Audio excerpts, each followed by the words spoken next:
I'm Ali Mashtizadeh, and this is Min Kai, my coworker, and we're here to talk about storage vMotion and a lot of the changes that we did in ESX5. So here's the standard disclaimer, whatever. Let's get started. So let's see. How many people here have used storage vMotion?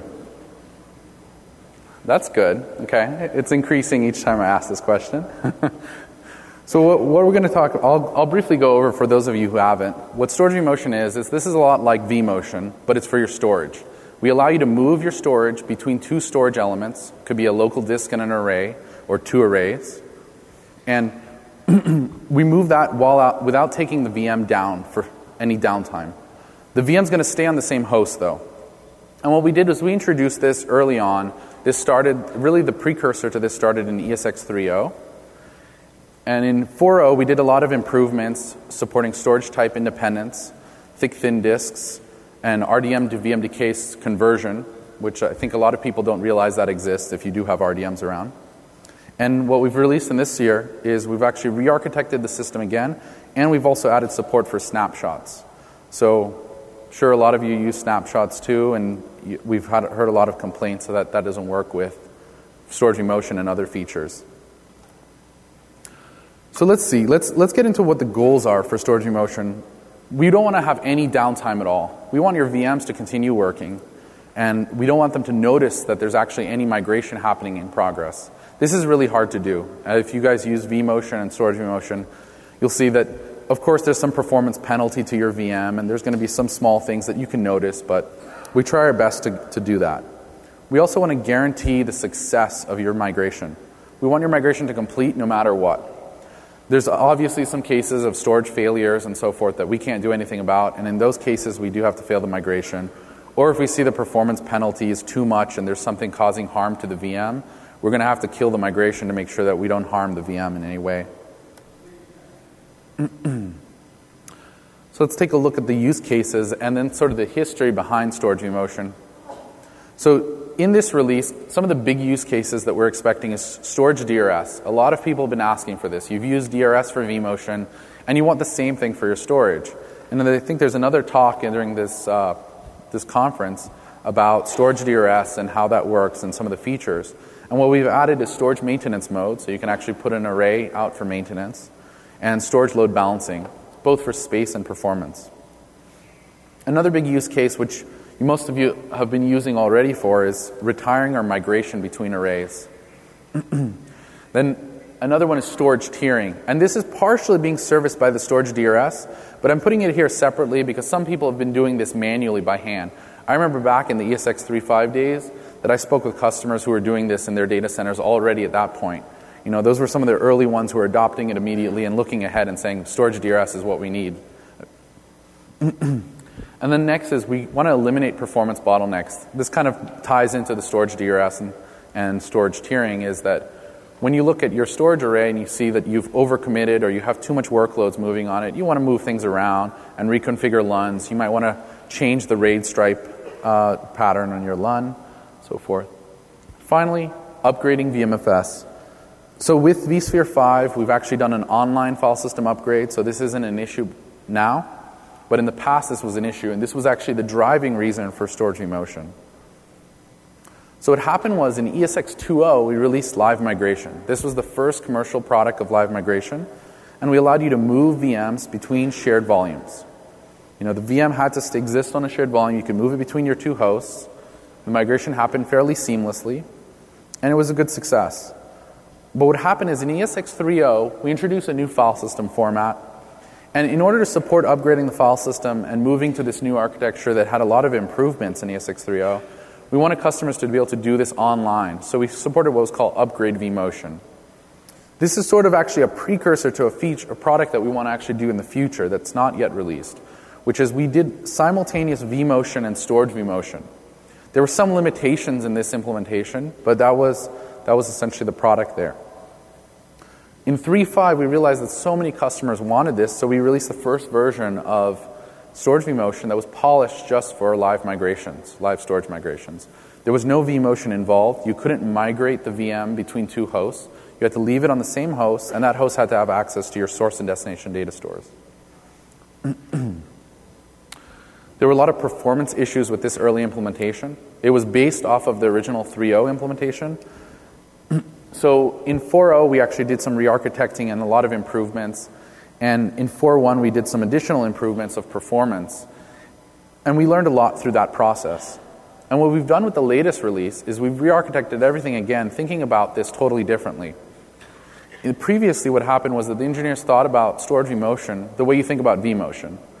And storage and copying your memory for your VM, like migrating your VM, are two different things. They're very different.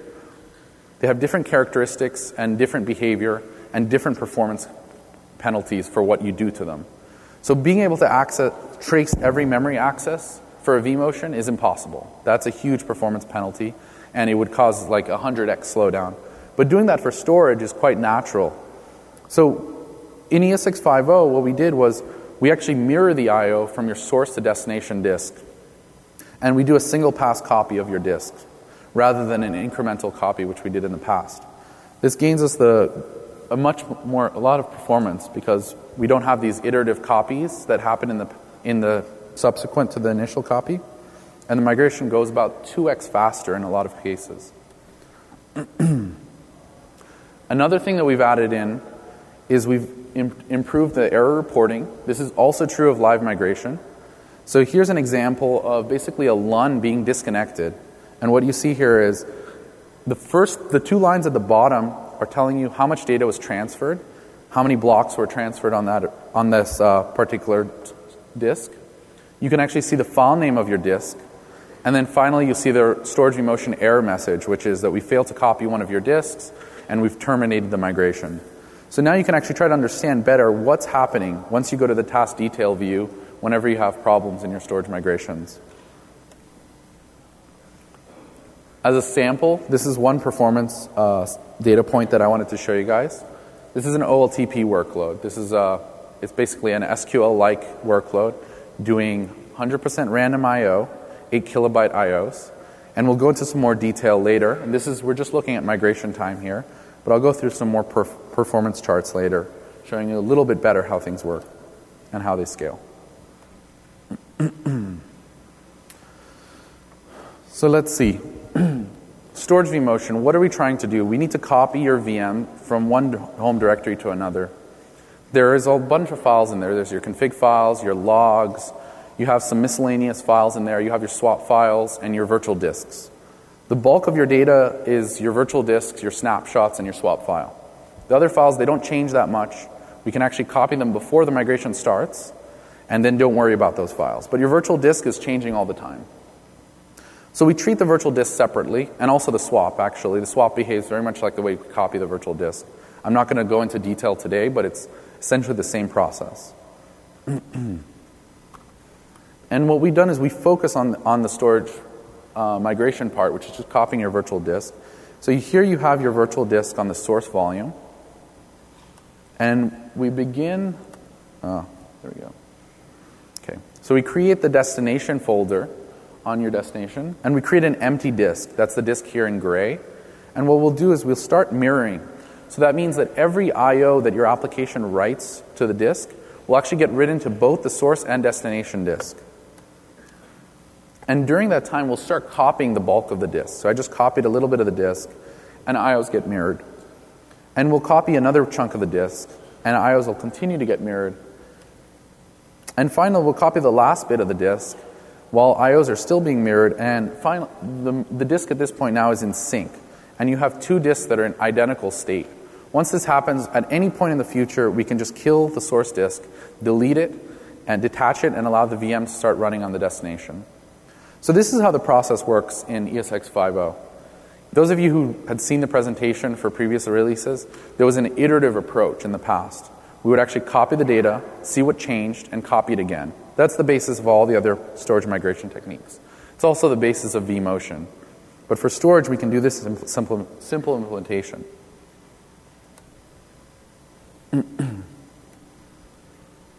So let's see. I'm going to go into a little more detail about the performance characteristics for the OLTP workload I mentioned before. This is on a different machine as the other data, so the numbers are a little bit different. We have a 30% write, 70% read, 100% random I.O. workload. We're using 8 kilobyte I.O.s. And we've changed the outstanding IOs from 2 to 32. What this means is we're essentially changing the intensity of the workload. There's different ways you could change the intensity of the workload. We chose to do it this way. And here we're actually migrating a 6 gigabyte system disk and a 32 gigabyte data disk. So let's look at migration time first versus varying OIO. So what you see is with ESX50, no matter what we do to the workload's intensity, and just to give you a data point, from 2 to 32 I/O, I think it's more than a 20x increase in actual throughput to the disk in terms of IOPS. And what happened there is the migration time is nearly constant. It varied by about 10%. So it takes only about 10% longer from a workload that's nearly idle to a workload that is very intense and basically filling up the array's storage queue. We look at ESX40 and 3.5. They both don't scale quite as well. And there's an interesting thing that happens at 16 to 32 OIO that only affects 3.5 and 4.0, and I'll talk about that a little more. So here, we usually don't like to talk about downtime when we think about vMotion and storage vMotion, but unfortunately, downtime does sometimes exist. You have some time window between when your VM is executing on the source to the destination. It's not about taking your VM down that we have to power it off.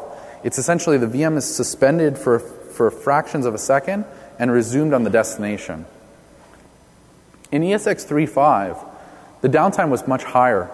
It basically scaled fairly linearly with the workload's intensity.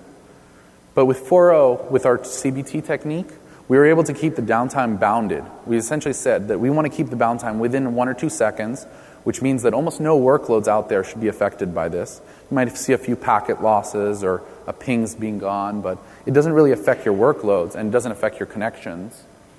And we were able to do that fairly successfully. For the 32 OIO case, you see that ESX40 did a lot worse. And what's happening here is that there's essentially a lot of configuration and tuning that goes into the architecture in ESX40, and we tuned it for the 16 OIO case fairly well. So up until that point, we're able to keep up with the workload's changing of the disk, and we're able to copy faster than the workload can. But once we get to 32 I/O, it's actually very hard for us to keep up with it, so the downtime can be unpredictable in that case. But with the ESX50 architecture, we can actually guarantee that the downtime is always bounded. It's always constant. Essentially, we add 0 downtime due to actual data transfer, and the only downtime that exists is just sort of inherent in the migration infrastructure. And it's extremely low. I think it's on the order of about 100 milliseconds. So let's look at total penalty. So there's different ways to examine penalty, and the way that I like to look at it is that we want to look at what is the total amount of time that I lost in your workload. Imagine if your workload is penalized 50% because of the IOs that we're stealing in order to do the migration, and it takes 100 seconds. That means for 50 seconds, effectively, your workload wasn't doing work, right? It's spread out over that time, but that's the effect of total loss. So what we've done is we've plotted the total loss, essentially integrated over time, for all your for these migrations, for the varying workload intensity. And we see here actually a really nice thing that ESX50 is unique in that it's the only one that's decreasing. Because what's happening is that as the workload increases its OIO, we naturally give it a larger share of the IO bandwidth. And this is sort of inherent in the way storage stacks work, that you have 2 storage queues. The storage queue for the storage vMotion is constant, and the storage queue for the workload is growing. So that means that you should give more and more I/O bandwidth to the workload. This doesn't happen with 3.5 and 4.0 because there's a lot of other factors that come into play. In ESX35, we use snapshots. Now, snapshots, over the long run, the performance penalty is very low, but in the short term, when you're creating lots of snapshots, consolidating them, deleting them, creating new snapshots, and constantly doing this, and you're going through lots of snapshots. I think in some cases we've seen around like 10, 15 of them, and they're happening so short within the migration time that creates a higher penalty. There's a lot of metadata overhead and so forth. So we've sort of like really seen the worst of the penalty that you should ever see for a snapshot, and we're making it worse and worse with the kind of behavior and the architecture of 3.5. In the 4.0 release, we do a lot better because the CBT is able to sort of handle that, but the data copy can't necessarily manage the penalty to the workload as well, so there is still an increase there. And what happens in the 32 OIO case, the far right, where you see ISX40 doing a lot worse, is that here the migration time is so dominant because the migration time is so long. If you remember from this chart, this chart, the migration time here is actually significantly longer than what you would expect. It doesn't sort of follow the natural line. So that really takes over and becomes the dominant factor here, and that's why there's a higher penalty for that. The majority of workloads, I just want to remind you, are usually lower intensity. You're not going to see that many workloads that are in the 32 OIO case. It's not about intensity. It's really, in this case, the fact that we use OIO lets us see some of the problems that you can't necessarily see if you just change the intensity of workload in other ways. So I'm actually making it look worse than it is sometimes. So now I'm going to pass it on to Min, and he's going to talk about snapshots. Hello, everyone. I'm going to continue the talk about how do we support storage vMotion for virtual machines with snapshots. Before I continue, I would like to ask of you, how many of you have used snapshots before on virtual machines? Wow, almost everyone has used snapshots. So the virtual machine snapshots is a very useful tool to preserve the state of a VM at any given point of time. For example, if you installed all the softwares in your guest OS, you can take snapshots. Then you can hand off this to your users, and they can use the guest OS. If there's any issues with the guest OS, you can revert back to that snapshot. So the virtual machine snapshots actually preserve the state for configurations. For example, how many hard drive disks you have in that virtual machine, and also the memory state if the VM is powered on when you're taking the snapshot, as well as the disk state, the virtual disk state. Here we have an example with a VM with 3 snapshots, and we can see here we have a first snapshot which is going to point into the base disk. And then on top of that, we're going to create data disks, and the new snapshot is going to point into those data disks.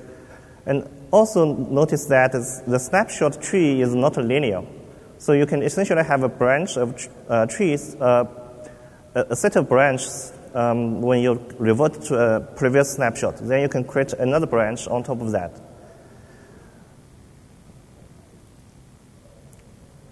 We have put different snapshot files in different places. For example, the snapshot descript file and configuration files is going to be placed in the VM home directory or the VM snapshot directory specified by the user.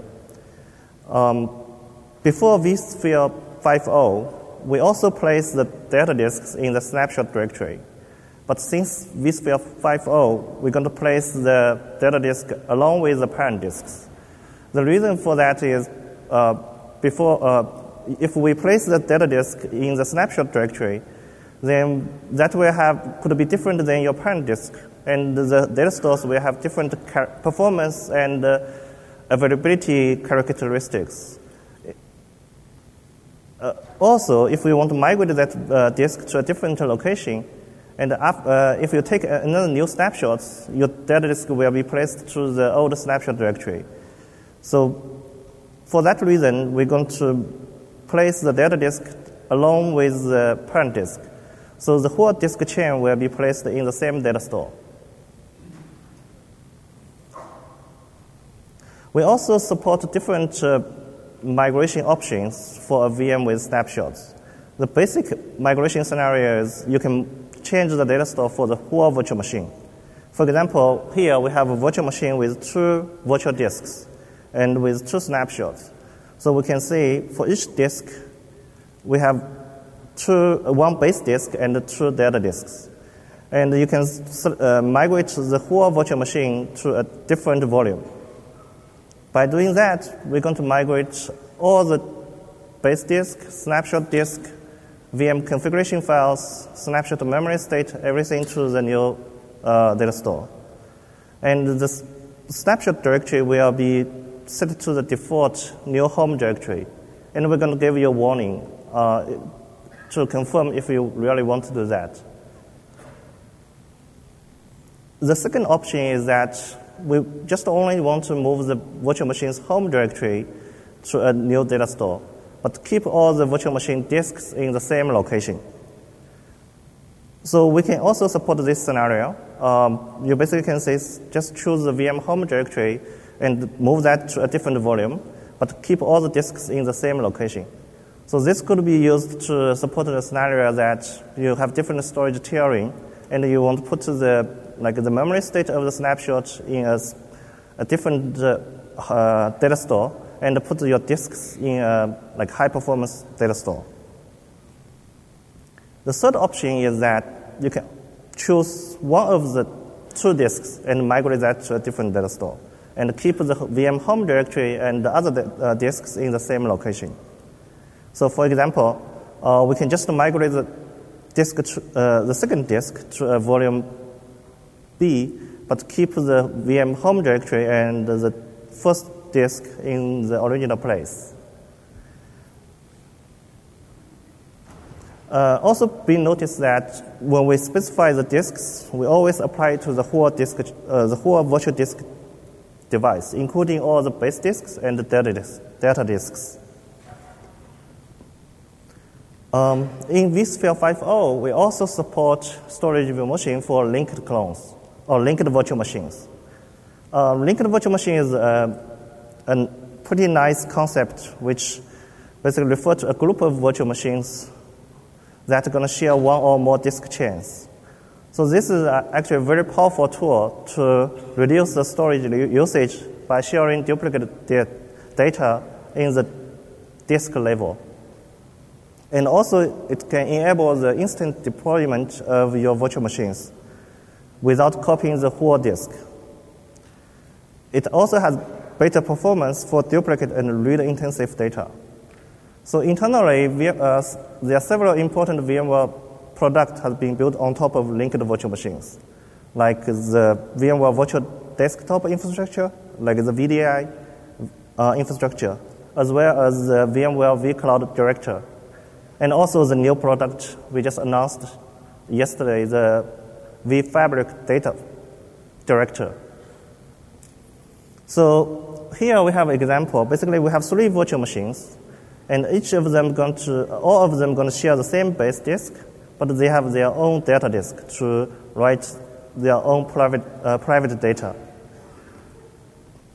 So to support the migration of linked virtual machines, we have a couple of options. The first option is just to move the childmost disk to a different data store. For example, here, we can just move one virtual machine to a different data store, only migrate the data disk. The base disk will stay on the same location. This could support better storage tiering as well as I/O load balance. For example, the write request going to go to the different data stores. The second option is to migrate all the disk backends for that virtual machines to a different data store and without sharing with other virtual machines. So for example, we can migrate the first virtual machine to volume B, and all the base disk as well as data disk going to have its separate copy on the new data store. And then when we migrate the second virtual machine to the target data store, it will going to maintain its own copy of the base disk as well as the data disks. So this will basically disallow the sharing of virtual machine disks on target data store. The third option is to migrate all the virtual machine disks to the data store, but still keep the sharing to keep the storage space savings on the target data store. For example, when we migrate this first virtual machine, because there's no other disks, base disk or data disk on the destination, it will basically make a copy of both. And when we migrate the second virtual machine, it will automatically detect we already have the same base disk with this identical content on the targeted data store. And it will attach to the same base disk and destroy the old base disk on the source data store. So this gives you the flexibility to migrate a group of linked virtual machines between data stores. So in summary, in vSphere 5, we provide a new storage vMotion architecture using I/O mirroring, as Ali has presented before. And we support storage vMotion with snapshots, as well as linked virtual machines. We have a couple new roadmaps in the future release, like including support simultaneous vMotion as well as storage vMotion, without any assumptions on if the data store is shared between the source and destination host. And also, today, all the vMotion can only happen in the same VDS. Basically, both the source and destination host have to be in the same virtual switch. And we're going to remove this constraint in the future. Also, today, you can only do vMotion within a single virtual center server. But with the more cloud providers to install like multiple virtual centers for scalability reasons, we also want to support migrate virtual machines across different virtual centers. So we're going to have like inter-virtual center vMotion and a storage vMotion. Yeah, and also in the long run, we also considering support like migration virtual machines across different geographics so that you can migrate the virtual machine between different sites. So this is a talk today. Thank you. And I would like any questions, and please.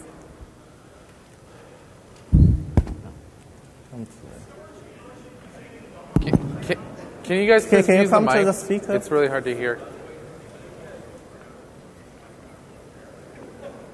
Yeah, go ahead. Get closer. That one? Yeah. Yeah. It doesn't work? Quick question. Does storage vMotion use any of the SAN offloads? Sorry, what's that? Does storage vMotion use any of the SAN offloads? Yes. VAAI? Yes. Yeah, that's been supported since, I don't know, I think VAI was supported in 4.1. So that's supported in 5? Yeah.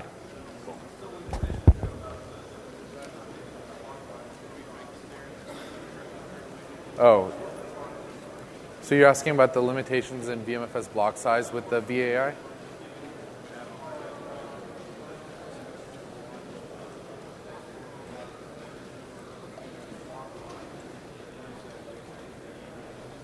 Yeah, there's so. Are you saying with the SAN offloads, or just in general? So there's two data movers. We didn't talk about the data movers, but there's two data movers. One is the FS3 data mover, which is it has to be on the same block size, and then also there's the FSS data mover, which can go to NFS or between NFS and VMFS.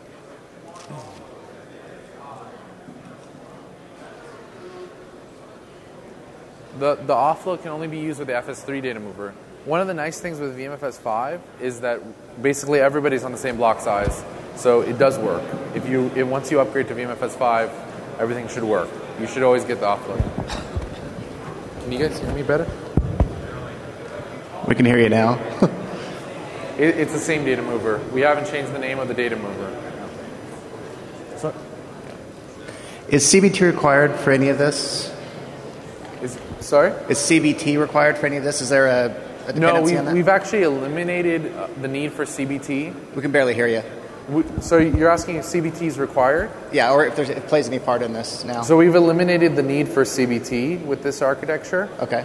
We do have some like CBT-like feature as part of our mirroring, but that's used for other things. That's just used sort of for optimization and whatnot. Okay, cool. Thank you.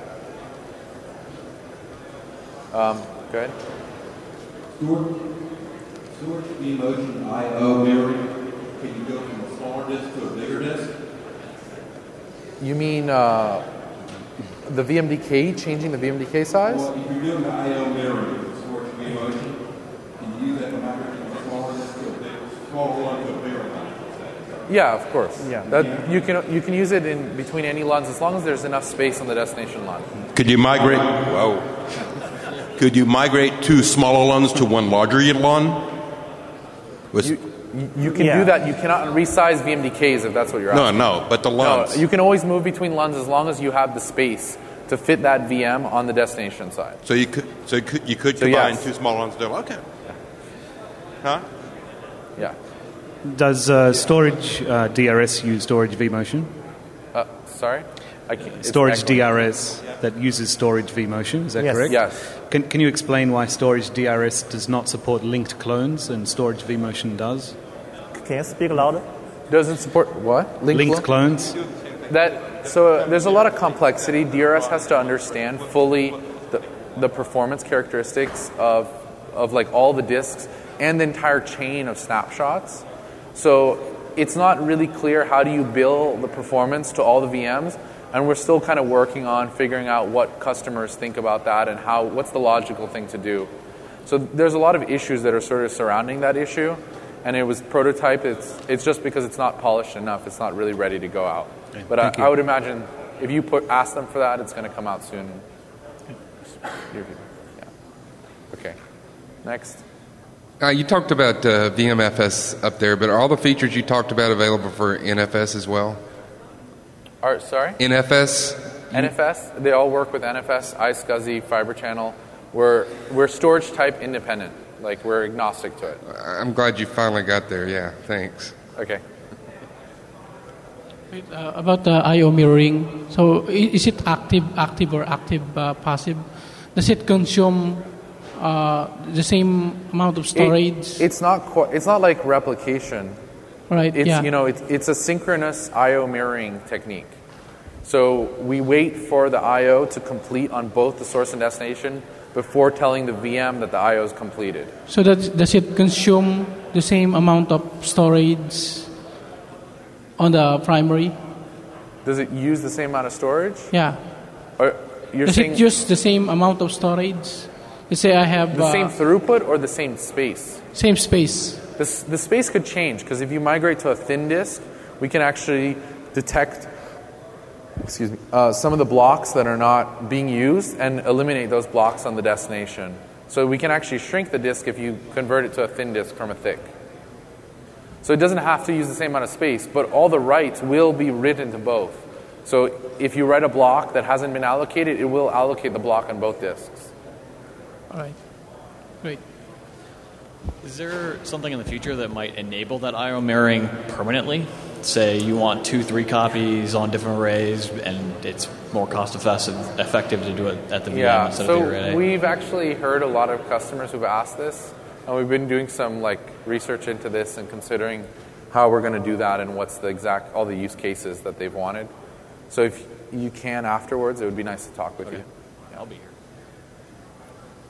Hi. Migrating from thin to thick or vice versa, does it impact on the performance? It can. There is going to be some performance impact because of just underlying storage behavior and how it interacts with the file format and the layout of your disk. So there is some performance impact when you're migrating with snapshots and these things. It does slow it down. And what's faster, migrate from a smaller block size to a bigger one, or from a bigger to a smaller block size? VMFS block size, you mean? Yeah. It's about the same. It's faster to migrate between two of the same block size because you use the FS3 data mover, which is faster than the FSS data mover. But you don't have to worry about that issue with VMFS 5. Okay, thanks. Okay. Next. Does storage vMotion use the same network as vMotion, or can we force that to go over our With storage SAN? vMotion right now, there is no dependence on your network. You don't need any networking. I think there was some confusion because the network adapter had to be configured, I think, in ESX35 and 3.0. But in 3.0, it actually did use the network for some things. But in 3.5, it wasn't using the network. It was just a requirement that the network had to be there for licensing. And it's not present anymore, that requirement. Okay.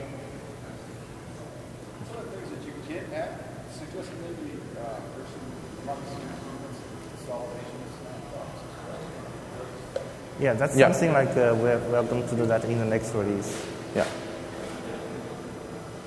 But you can always delete the snapshots. You repeat the question.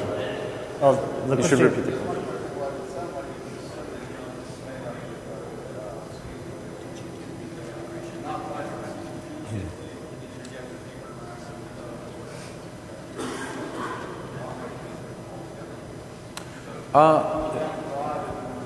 Okay. So you're saying whether we're going to change snapshot consolidations based on this.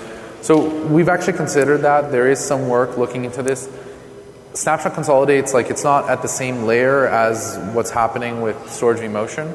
Storage vMotion is a separate layer of a filter driver that's actually managing the migration process. So it is separate, but we actually might build snapshot consolidations on top of the Storage vMotion infrastructure, because it's essentially the same process. You're copying data and merging it. No. Question? One more. So are you guys ever going to add the capability to do Storage vMotion across different DRS clusters? So, for example, I have 2 DRS clusters of different size and different generation. They happen to see all the same disk and the same network. Yeah, so I can understand not the network, the vMotion part, but the DRS part, the storage part could be useful. So I think the general idea is that looking forward, we want to eliminate any of the limitations that we've had. Okay. So we want to have people being able to migrate. We have customers asking to migrate between data centers that are far away without shared storage. Data centers that, between multiple vCenters in the same data center. And also the DRS question has come up. DVS has also been an issue. We also want to support migrating across that. I think all of those are being considered. It's not clear where they fit in the roadmap, but they're all being considered. Yeah. Anything else?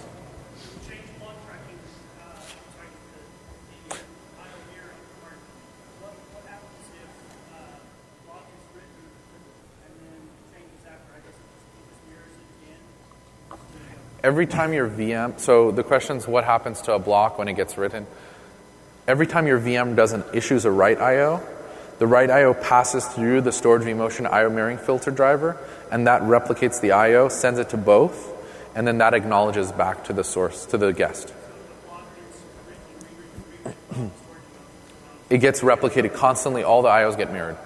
It's a synchronous mirror, so we wait for both acknowledgements before. There is some plan to move to asynchronous mirroring, so there's some performance benefit there, and if you can manage basically a size of a small buffer, you can absorb duplicate writes to the same block, things like that to optimize on the destination side, but that's not going to happen. That's not in this release. Yep. You said there's synchronous mirroring? Yes, it's synchronous.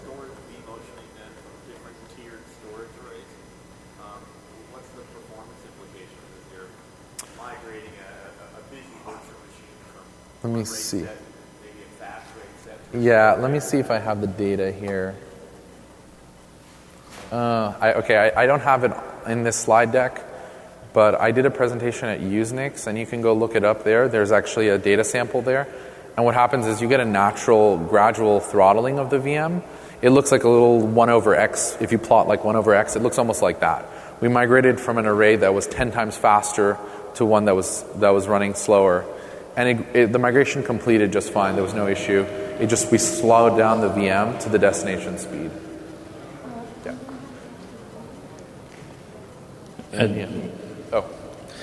So we use the storage API for backups through Commvault. I noticed in 4.1 update 1, I believe, the snapshotting dramatically improved. Our timeouts on our VMs on an NFS store. In 5.0, is that going to carry over, or what technology made that better in 4.1? I think it was update 1. So, sorry, can you explain what was improved? So we were using Commvault to do our backups using the storage API, and basically when the backup completed and the snapshot ran back into the VMDK, When it consolidated the Oh, you're saying the consolidate part? Yeah. Yeah, there were a few changes that went in to make that improved. I think that you would have also seen a performance improvement in 3.5 Update 1. There were a few times where they did tunings and improvements. Mm-hmm. That should continue on in 5.0. I think there should even be more improvements in 5.0, but that doesn't have anything to do really with the storage vMotion. The snapshot consolidates, we hope in the future will leverage some of the technology from storage vMotion, and we'll see more benefits in the future. I know I've asked the question to like VMUG groups, and other VMware. No one knows. Everybody's like, "I'll get you the right guy. I'll get you the right guy." Nobody knew why we were having these issues. I mean, we had timeouts of like 3 to 5 minutes. Yeah, I don't know if the people who actually work on that are at VMworld this year, but there's been a lot of little improvements that they've done in tuning. I mean, with storage vMotion and that, there's similar problems. It's a lot of looking into and understanding workloads and how to actually handle all the little corner cases and how do you react well to them versus not. Right? So it takes a while to get all the tuning right. And I think they've done a lot of performance work to improve that. Seeing some of those graphs, I was just wondering because, it's like 4.0 was off the chart up there, 5.0 it's on a flat line. Yeah, well, I mean, that was the case of how the workload scales. With that one, it has to do really with the data mover, and if you look at my Usenix presentation, there's a paper, we actually talk in detail of exactly what's going on there. Mm-hmm. But in theory, by tuning the data mover in any of the machines out in the field, you could actually fix that a little bit, that graph. Okay. But, yeah. Cool. Any other questions? Yeah. That's ESX 5.0. MN is the same as ESX 5.0. That was the code name that we were using before. I think if you were at the previous VMworld, that's what they called it. Yeah. Is there a question at the mic? No? Okay.